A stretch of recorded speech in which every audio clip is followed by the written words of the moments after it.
Our next eminent speaker of the day is Dr. Vikram Singh. Dr. Vikram Singh needs no introduction. He is a gold medalist in physical education, PhD, qualified UGC NET and JRF in physical education. Young Scientist Award 2002 by Sports Psychology Association of India. Dr. B.R. Ambedkar Awardee 2016 for contribution to yoga. Presently working as a senior physical educator in JNU, New Delhi since last 13 years. I would like to welcome Dr. Vikram Singh to share his vast knowledge on holistic health on us. Over to you, Vikram Singh, sir.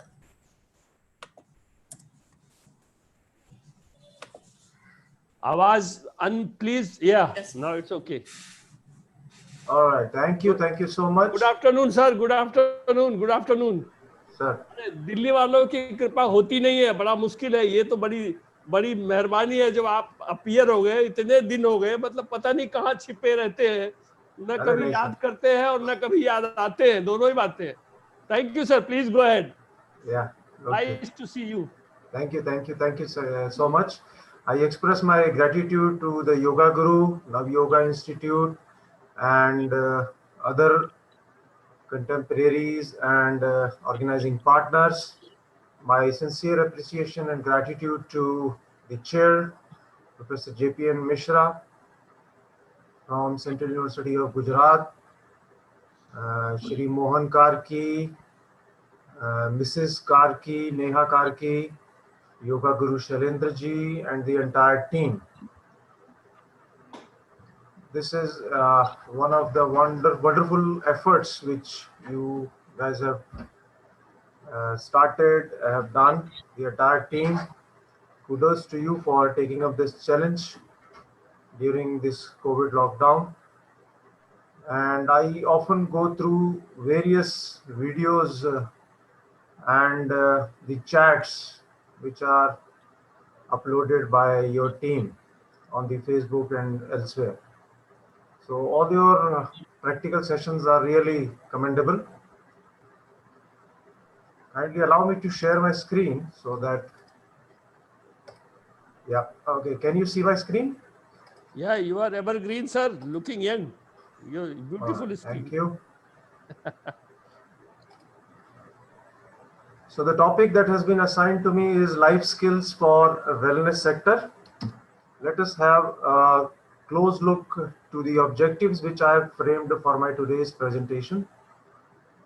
Basically, we will try to understand what are the life skills and how they are different than professional skills which are required to be an entrepreneur, and in the backdrop of various skills which are defined by the Healthcare Skill Council and the CII and various other public-private partnership entities which are working in the field of yoga, Ayurveda, Unani, naturopathy, and various other allied disciplines.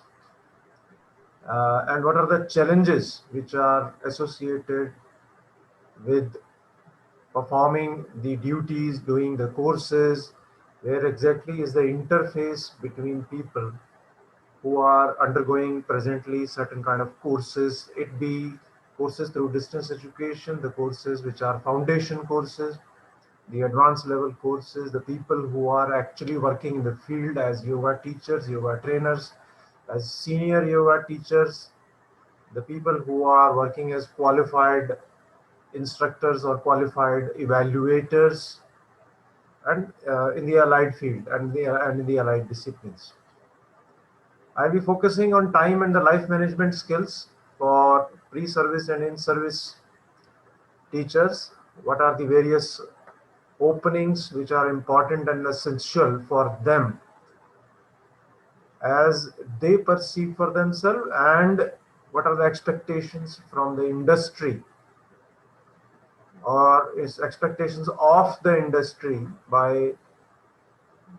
from all of us who are professional in training, in keeping ourselves upskilled, and how we can do that. Yoga as an art and science, yoga as preparation for life, whether we are able to translate those practical skills actually into our lifestyle settings or not, the career and expectations, the self obligations, the obligations from our families, the obligations or the expectations of our bosses and our family members.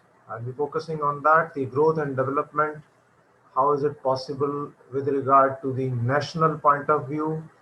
Because we all have been witnessing a drastic change, with regard to not only the environmental factor, but also from the geographical and political point of view. As you must have seen in the recent past, there has been a lot of disturbance, the psychological disturbance in our society that has happened because of the killing of the innocent girl and by the suicide committed by Sushant Singh Rajput and various other, social dilemmas which are cropping up slowly and gradually, which could be the cause and which could also be the effect. So we'll try to understand that cause and effect relationship in the next few presentation slides. So let us try to define the skills, and we must be very careful that it is not easy to define the skills, the life skills, to be precise. Why? Because everybody perceives them differently, but a common definition for my today's presentation, I would like to say it is the ability of an individual to be competent in doing whatever he or she is doing, or whatever he or she intends to do in future, in order to be happy and satisfied with him or her. For example, whatever news or whatever views, I think it is lesser news and it is more of the views which the news anchors are presenting to us. And they target directly our emotions. And we start taking decisions and we start becoming judgmental and conclusive very soon and very often. So this is the power of media, or the power of, I would say, social media that influences us. So we must have that critical ability, the critical thinking abilities to interpret, to decipher the information which is available on the media to the people or the arguments we listen to. So what are the skills that are most relevant to influencing my own behavior or my own condition right now? In the opening session in the morning, there was the two females from Monkey organization. The moment they said you can download our software, I did that immediately, and I found 3 types of questionnaires which they use to evaluate our psychological condition. Like one of them was HPQ and one was about WHO9, and three other such questionnaires were used. PHQ9, the GAD7 and the WHO5.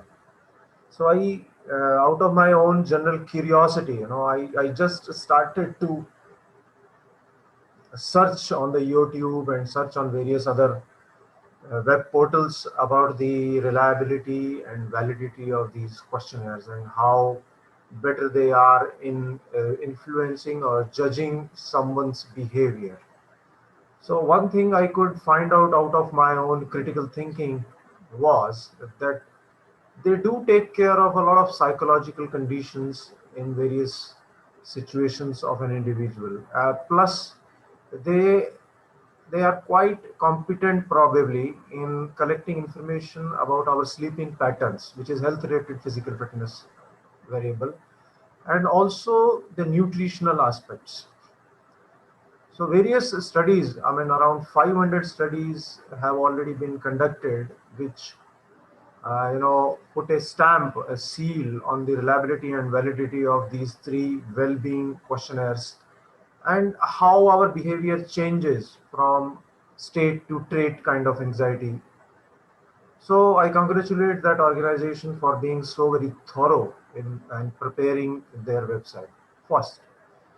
Secondly, while defining the life skills applicable to the wellness sector, that is the wellness industry, that includes Ayurveda, naturopathy, that includes yoga, that includes all the professionals from the allied fields, even the people who are practicing alternative medicines like acupressure and acupuncture.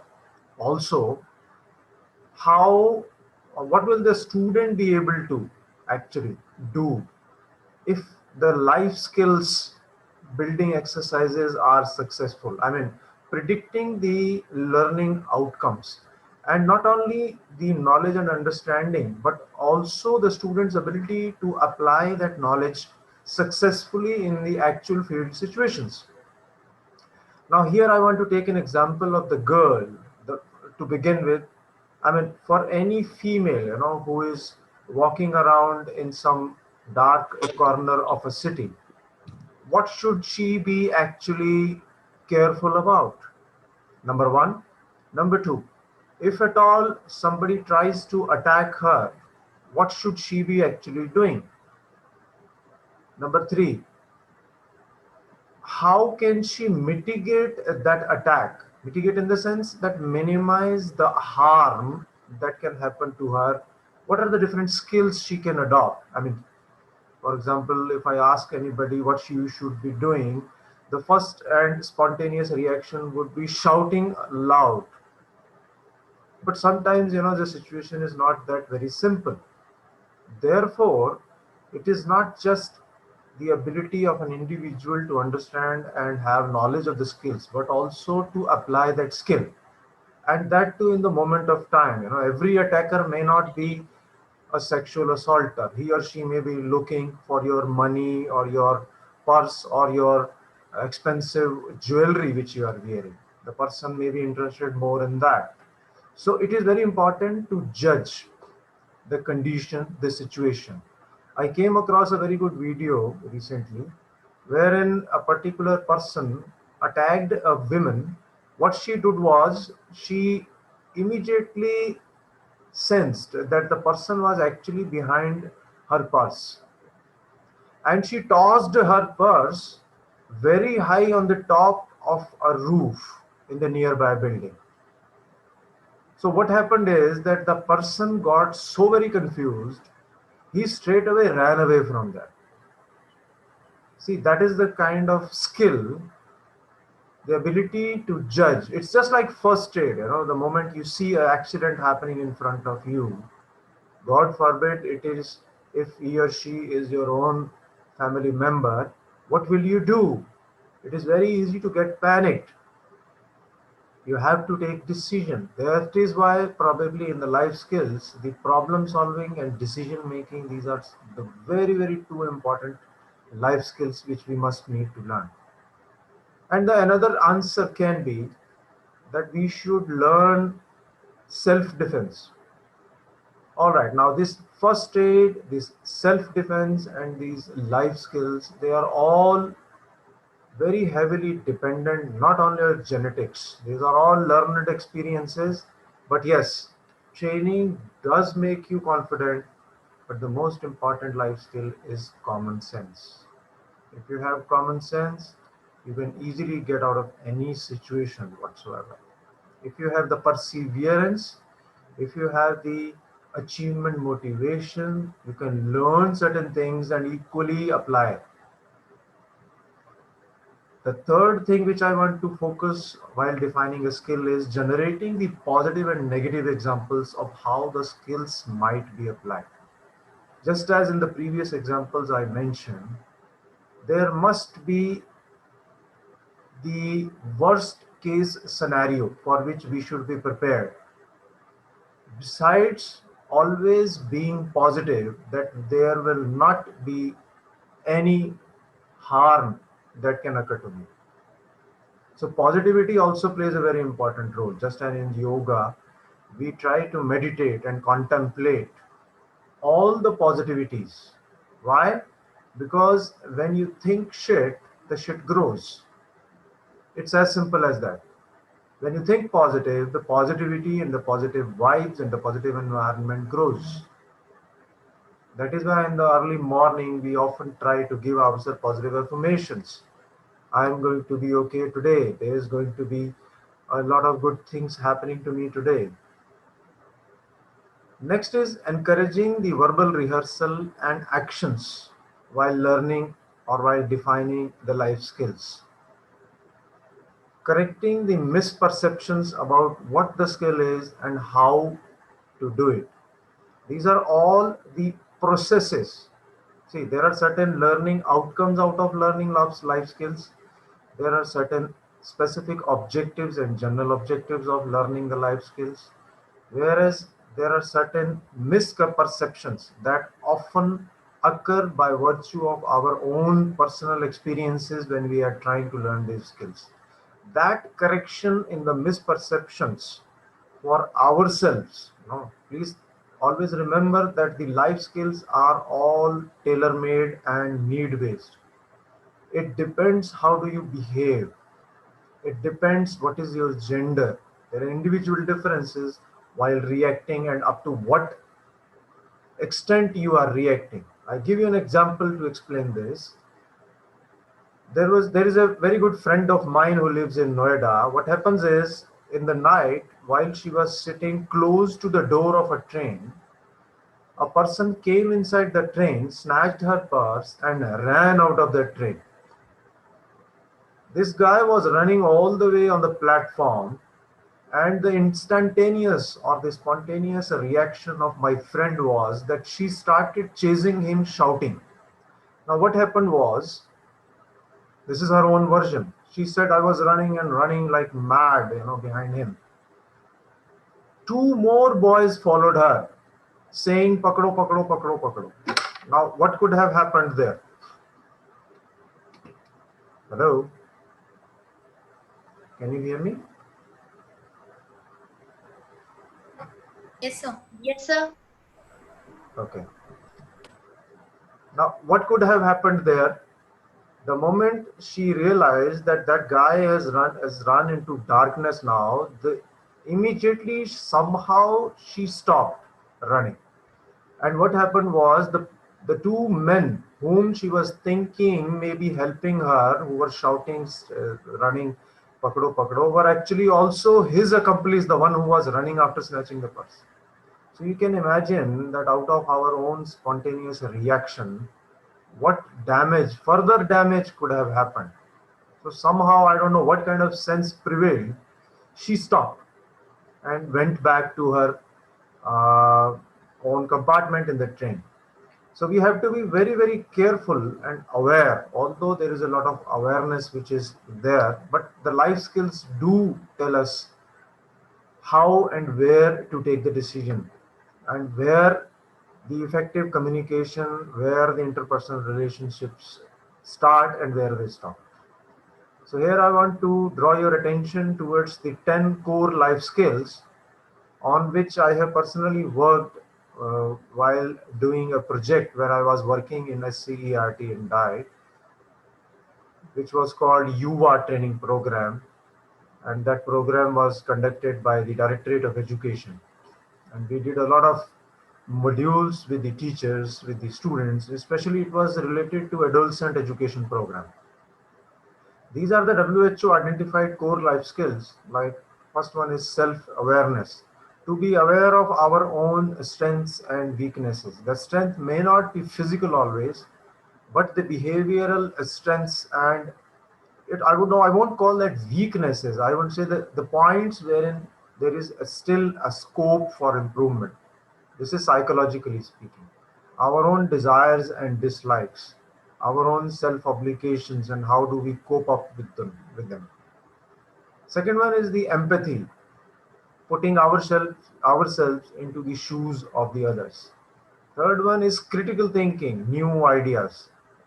There is that often quoted adage that says that the feeble-minded think about people, and the great minds think about new ideas. So whatever questionnaire in the morning I came across was also very relevant in the sense that it mentioned that whether I am preoccupied always with the thoughts and ideas in the past or the events of the past, or I'm always planning for the future, whether it is so or not. So give yourself points according to that. So it is your critical thinking type that will place you to the better and higher hierarchy of the people who are actually applying the learning skills, actually applying the life skills in life. Then comes the creative thinking, the decision making skills, the problem solving approaches, effective communication, verbal as well as non-verbal. Yesterday, I was going through another video in which one female was arguing with a policeman in the Hathras case, where actually this media lady wanted to actually go to the place where that the victim's family was residing, and she was stopped by the policewoman and policemen. And the kind of argument she was presenting was really not at all, not even humiliating. She was not at all humiliating anybody, but it was entirely and purely assertive. So let us all learn to be assertive in our communications, whether it is verbal or it is non-verbal. If you have a strong case, if you have a strong argument, there is all likelihood that 90% of the problems can be easily solved. And I also want to emphasize on the communication gap that often arises, and it keeps on widening between us and our subordinates, between us and our colleagues, between us and our boss. It often happens and it is likely to happen. Therefore, never let this communication gap to seep in your life. Keep on talking, keep on communicating, because that is the lifeline, not just a life skill. The eighth one is the interpersonal relationships, which is extremely important. As we say today, networking. The other day, a friend of mine was telling me that he got stuck in USA during this lockdown. Now, what was keeping him alive over in that place was that he was always having communication with the people. He was always developing the interpersonal relationships with the people. We all know that in the developing countries like Canada and USA, more than 50% of the population has gone 60 years plus. The biggest problem these people are facing now is the interpersonal relationships. And a lot of researches have clearly shown that people join yoga classes just to develop interpersonal relationships. They are already very well, they are already having very good brain and mind. Sometimes they fake their illness in order to have the company of people. I mean, there is nothing wrong in that. It's just like ethical hacking. You can have the company of people if you think so, if you're seeking that desperately through yoga classes, through recreational classes, through various games and sports. There is nothing wrong with that. Coping with stress and coping with emotions is a psychological and a mental skill that can help you reap a lot of wonders if you have full command. And the yoga and various other meditation practices like Nadi Yoga are very much capable of understanding our needs and requirements and selecting the right kind of meditation technique that we want to follow and get benefits. Now, let us try to understand, is play a life skill? Yes or no? Play means anything which you enjoy doing or anything which you do. In the first place, let us try to understand what exactly is a play. There are three laws of learning by Thorndike. One is the law of effect. Whenever a child tries to kick a football, if he or she get hurt, the child will never ever try to kick the ball. So you forget about him or her becoming a footballer or a soccer player. Second one is the law of exercise, which says that the moment we carry on or continue doing certain practices in our lives, like thinking positively, doing certain good things in life, doing some kind of social service, or doing any kind of exercise for that matter, we are actually doing a great service to ourselves. And there is this stimulus and response, we call it SR bond. With exercise, this bond becomes more and more strengthened. Third law of learning is the law of readiness. This law says that whenever a child is ready to perform a particular activity, the child should be given a full and informed choice of performing that activity. Otherwise, that particular level of maturity which is expected, or that particular level of growth which is expected from that child, will not be achieved to the fullest extent. For example, if we are giving a child some kind of ball or giving a child to do a particular stretch, the child may not be able to do that stretch, doesn't matter. But over the period of time, when a child practices, he reaches the intermediate level, and then you give him or her the advanced level of stretching exercise, the child will be able to do it. So it is very important for a yoga guru or for a teacher or for a coach, for that matter, to understand the maturity level or the readiness level of the child to whom you are teaching, so that the child is able to take up the further challenge. That particular stimulus and response bond need to be further augmented by advanced level practices if we want the student to grow faster in not only the quantity of doing asanas but also the quality of doing asanas. As an example, now here are some of the indigenous games that improve upon our life skills, which we have forgotten over the period of time. Just remember, I remember myself running around, catching the kites, not just on 15th of August, but around 1 month before 15th of August. We used to run around carrying various,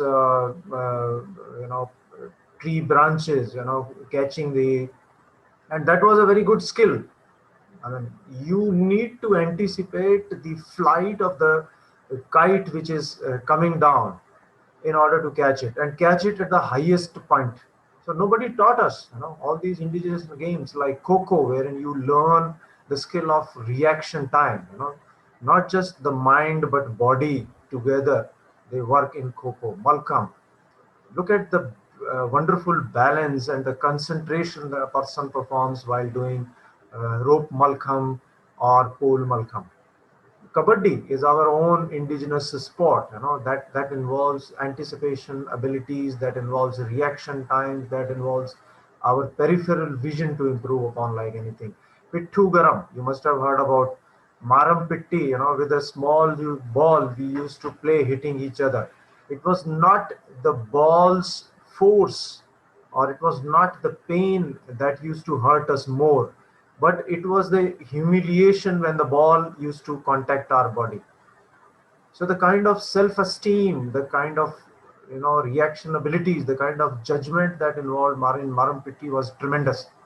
The tunnel ball game, the tug of war, Rasakashi we call it, Kokla Chipaki. I don't know whether your children have played this game, but we used to play these games a lot. Kanche, kite danda, kite flying. I told you Vishamrit. I don't know whether these schools, the so-called public schools, are organizing these games or not. Ludo. Have you been playing Ludo? Anybody raise hand during this lockdown period with your family?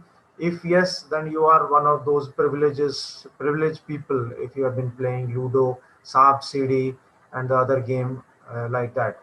Stone finding in the swimming pool was our favorite pastime. Even today, we don't let our children to swim in the rivers.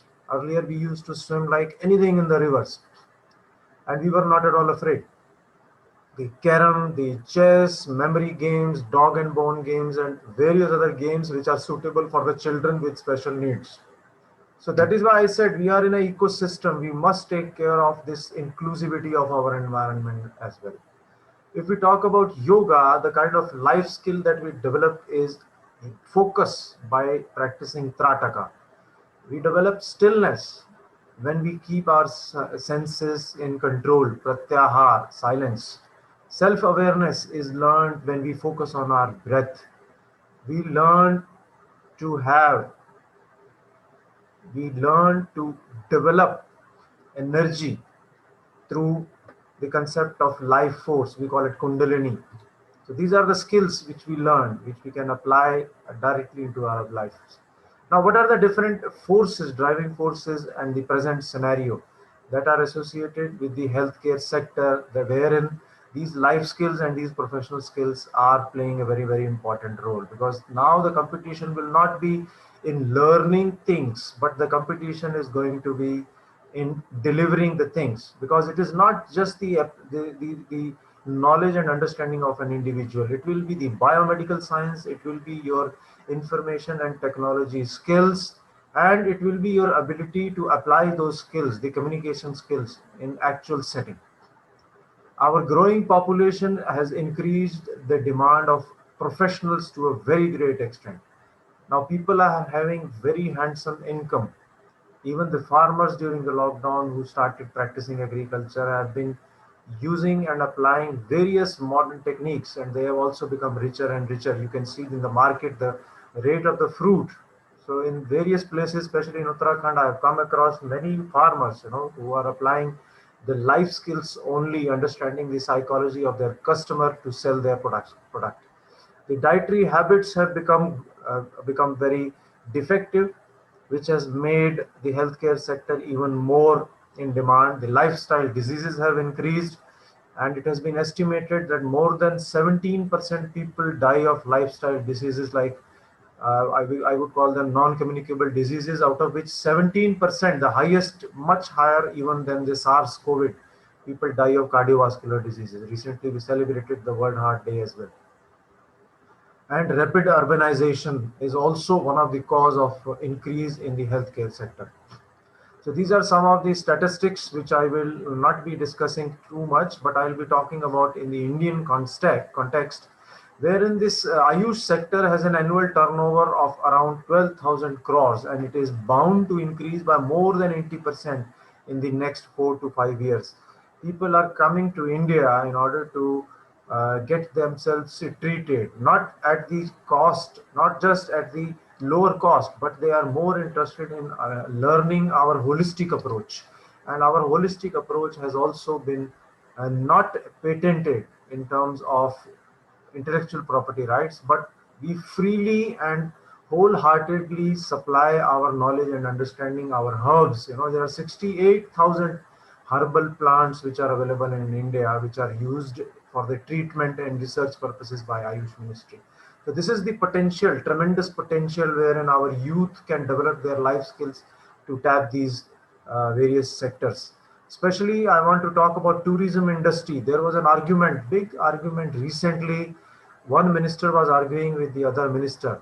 One minister was the tourism minister of Uttarakhand. He said that Ayush Ministry should not intervene in promotion of yoga, because yoga can be best promoted by the tourism ministry. And you can understand how damn right the tourism minister was, because it is the spas, it is the hotels, which are going to make yoga more and more popular. Now there are education sectors which are associated, which are connected by the Ayush Ministry, who has done a wonderful work. Here are some of the more statistics which you can go through. Let me talk about the healthcare management industry requirements now. See, life skills apart, there are certain minimum professional skills that have been outlined uh, and that have been prepared by the Government of India, that is Ministry of Youth, Ministry of Ayush, as well as the CII and the Healthcare Skills Sector Council. These 5 core skills are very, very essential, which have been identified. Number 1 is the communication skill, they say. I'll talk about this skill in the various, in comparison of the 3 types of duties and responsibilities and training programs which have been designed by the Healthcare Skills Sector Council. The IT skills, the self-management skills, the entrepreneur skills, and the green skills. You can understand the green skills, they are from our environmental point of view. So this is the combination of the public-private partnership model. From here only we can learn the skill, that why the government agencies cannot just do away with their own responsibility of education and health services. They are responsible for providing health and education services at the minimum bare cost to the community and society, because that's what their responsibility is. That's what we pay the tax for. Number one is, for example, here in the healthcare sector skill council, the first agency is the National Skill Development Council, of course, which is a government body. And the second one is the Confederation of Indian Industries. Why? Because it is the industry which is going to tell what kind of professionals we want, what type of life skills or what kind of professional skills they should have, in association with the Indian Yoga Association. So this is an example of public-private partnership model which I want to give you, and which is the most ideal model. At least on paper, it is very good. As far as the implementation is concerned, the time will tell how better this model is going to be from economical point of view, more so from socio-economical point of view. So the basic objective is the quality vocational education and skill development in the allied health. There was a memorandum of understanding which has been recently signed in 2018 between the Council and the Indian Yoga Association, and the primary objective to begin with is to produce the people, the men and women of action as well as wisdom. That is, hardcore professionals or skill-oriented people like yoga therapists for diabetes, yoga therapists for cardiovascular health, yoga therapists for mental health, the cancer and palliative health, and women's health. So what are the benefits actually? The benefits are that there will be a database of the people who will be not only certified, but they will be labeled as level 1, level 2, level 3 qualified instructors. And their skills will be further upgraded and marked online so that you can choose from the best available professionals. Now, this is not the limitation. I mean, you may not qualify to be on the top 100 or top 500. It's not like that. You can even become a researcher, if you want to assist in academic administration, pure administration, or as a research scholar. You can go for master training programs, the curriculum development programs, the publication and skilling of the books, and any center in India you can join. It is your skills that will count more, your soft skills that are going to play an important role. So because entrepreneurships and Atmanirbhar Bharat has been promoted, there are minimum requirements which have been set aside by these bodies, wherein you must have some full-time workers, some part-time workers, and you should be giving minimum wages to these people in order to be a successful entrepreneur. The attitude of service here is being very categorically defined. The first one is you must work with the entire Seva Bhavana, service to the nation. National integration has been kept at the topmost. The resources should be made freely available to the people in special need.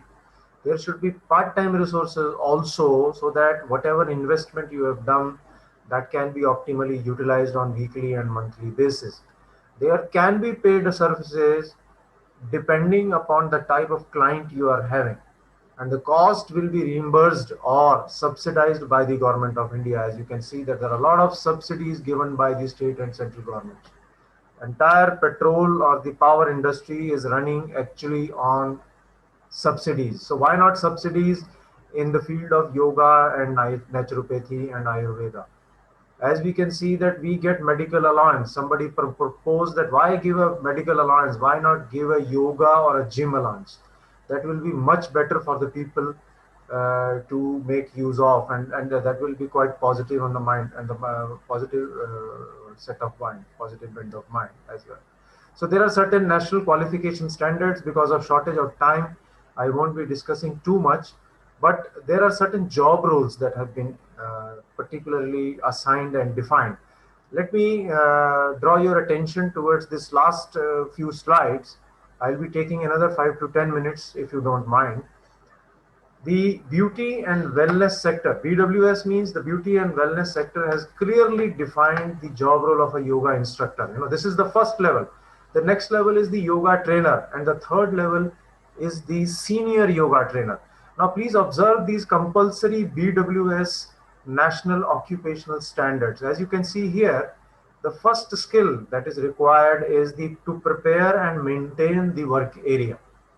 They are expecting that a person who is class 8 student, that means the person is hardly 14 to 16 years of age, should be able to prepare and maintain the work area. Number two, the outcome, the learning outcome in the beauty and wellness sector, number 2 and 2201, is to conduct the basic yoga sessions. So you can imagine the kind of professionalism which is expected from a 14 or 15-year-old child. I would say a kid, but not limited to this, not mandatory, but it is suggestible.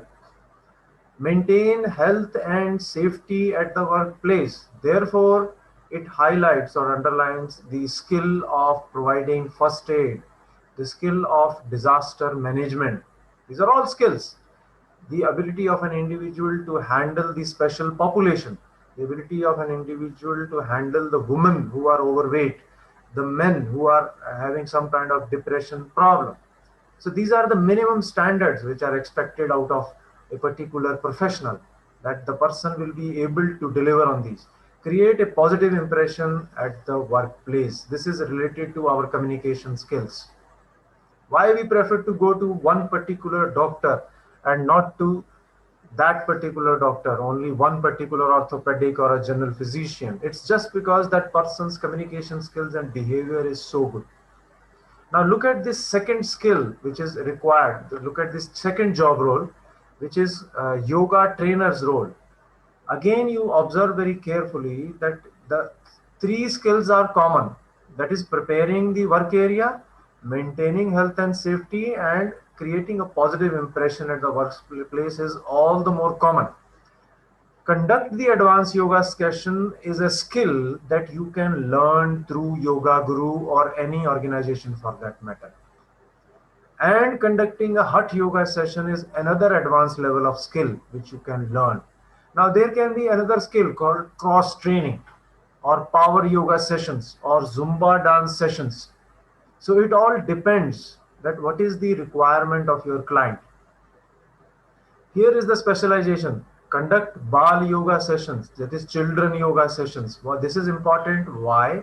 Because the moment the housewife or a mother is doing her own particular session, there should be a parallel session going on for the children who are coming with the mothers. Conduct the Mahila yoga sessions. Conduct the Vriddha yoga sessions. And look at this another last slide on the role description that has been clearly defined. Again, the 3 life skills are common, whereas the advanced yoga sessions and hot yoga sessions is included. So that's it from my side. I'll be taking up much more things. I wanted to actually compare the National Open School and IGNOU courses just to kindle your ability of critical thinking. You should be able to choose which course. These are the slides which are associated with that. But because of the shortage of time, I would like to take up more question answer sessions rather than one-sided lecture. Here are some of the roles and estimated income. Why our qualified yoga instructors are again facing brain drain is because the salary in USA is somewhere around minimum wages, which is $19 per hour, and $40,000 per year. So our students are earning between 60,000 to 1,50,000 a month. That is the reason a lot of students who are studying abroad are going for short-term courses in healthcare, and they are joining various agencies as healthcare workers, and they are able to generate a lot of funds for themselves. There is a lot of scope with regard to insurance sector also, which has come up in a very big way abroad, but we are yet to tap this particular sector. So to conclude, let us be very professional. Let us not be unprofessional in whatever we do, and to be specific in yoga let us be very clear about our goal, that I am going to do social service, no problem in that, but I am going to earn money through my skills. Let us be very, very assertive in deciding our objectives and goals, and not to be shy. Why? Because we people sometimes are blamed for having double standards. On one way, we say we are more interested in philanthropy, where another side, somewhere in the deep rooted intention is to earn money, money, and only money. But be careful that we should be aware of both the tangible and non-tangible, because work satisfaction also plays a very important role. And of course, money earning is not bad at all. If you go to any professional, any cricketer saying, "Okay, I'm a yoga teacher, hello, I can teach you to improve your performance," the person is going to tell you, बताइए क्या सिखा सकते हैं. If he is not convinced in the next 2 to 3 minutes, he is going to say you thank you very much, bye bye, see you once again. Thanks to all of you for your patient listening. Thank you so much, sir. It's always a pleasure to hear from you. And I personally have attended a lot many seminars. And yes, not to forget, I've got some comments, and a lot of people have raised their hands when you said how many games of those old days you have played. And I think the maximum Shailendra sir has played lots. Correct. He is a born player, a born champion.